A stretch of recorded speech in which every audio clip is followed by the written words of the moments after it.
Sibh inniu tá muid an tuairt faoi an Dúshlán Marla agus mar ecinn sibh tar Gráinne bís an acolm. Agus tanheart roianna gabhanta daithne Marla amach roin. Caithí Virginia an bhirt ógin rud éigean inta clic a dheanú a maithas Marla a bhain ní bheith ag 60 second ar an glog agus ní bhéon ach pútear a bhain.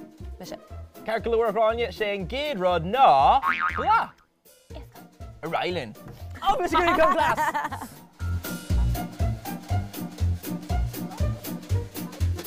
Stop sin. Hey. Ceir go leor ag gurc to make capú go dóirí mé.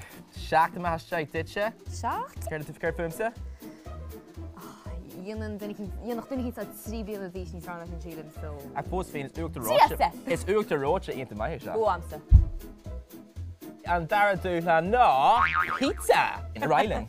Oh! Beidir gur bu agus ag an blahanna ach te mise go maiid ag deanna pizza.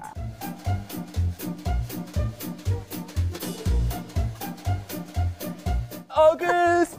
Should I go to Basil? Oh, to I, Alín Jad agus sin sin, cé tá an tú hain. Mis ag tuairt cahar am has teite se. Branner sin, tá sin go hálinn. Ceir fumsa? Term a cúig chud. Yeah! Trúan chud féin rá. Is mise búteir an pizza. Tá muid ar cóscóir go dtí seo Gráinne agus an ceann déarnach ná Bíleáin. Ítach. Mar sin é trí dá agus hain a Railin.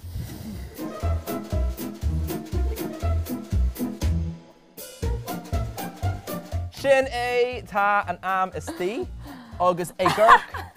Ní sé chudána sin le bhí anracha le. Well? Dúna sé tá. Nahu. Is cin líon bína chu sinna tá in si.